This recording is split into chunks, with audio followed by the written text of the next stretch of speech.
Kelo kwe jawinjo kamora mora maintie machiegni weche manyien mag migago watibo mos kuom chake modeko kaluwore gi twak madhi nyime e od bura mar Senate mar thicho oko jalup jatend piny Rigathi Gachagua wachaka achiel kachiel nyinga Milton Ocheng.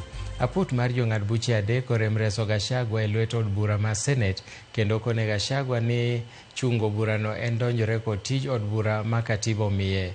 E ng'eto mogol kod jang'ad buche Eric Ogolla, Elo Fred Mugambi kod Anthony Murima okoni Doho no nyalo mana winjo burano tok ka osetieke e Senate mochwal ng'ure Doho. Walter Nyambaga nigi ler mathoth. Mana kaka nyang'dhi kod nyaro idho aora, temo mar Gachagua yudo fungruok kowuok e Doho. E gikone to ne omedo mana chuth bang' Doho rem rese lwet od bura mar Senate e dakika mogik. The process is a lawful constitutional process, and the Senate will conduct a trial where all the issues being raised before the court will be raised and determined. At the moment, we are being called upon to anticipate the outcome of a process yet to be completed. The application at this stage is premature and anticipatory. Ng'eto marge, musom kod jang'ad buche Eric Ogolla okone Gachagua ni Doho ok nyal ng'oko tije mag od bura kendo temo chiwo chik ne Senate mondo kik dhi nyime kod twagno en renge wi gari oyienjre. The petitioners still have an opportunity to approach the court after the process. The applications are not without remedy. Therefore, find that the enhancement of the constitutional principle of separation of powers will be best served by declining the application at this point.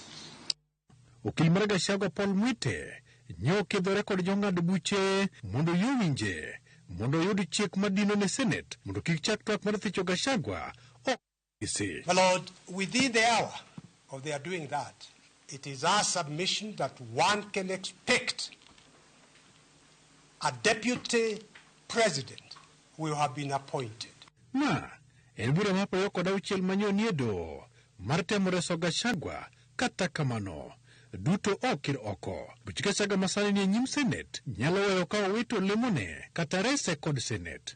In the petitions are challenging the process of impeachment. The substratum of the petitions will not be lost.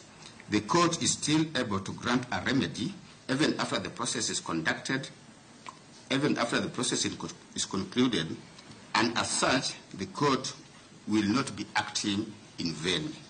On public interest, we find that the public interest tilts in favor of allowing the constitutional process to proceed unhindered.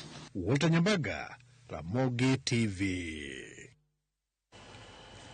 Jaod bura ma kaunti ma Nandi Cynthia Muge oseo mokalo moko kuom jotelo mantiere laima mbele e golo paro imedo kinde mag telo ne jatend piny kowuok e higni 5 nyaka higni 7. Kanoloso e nyasi mar ringo dichieng' riwruok mar mine mong'ere kaka Rural Women Day e gwenge ma Kaptel, Muge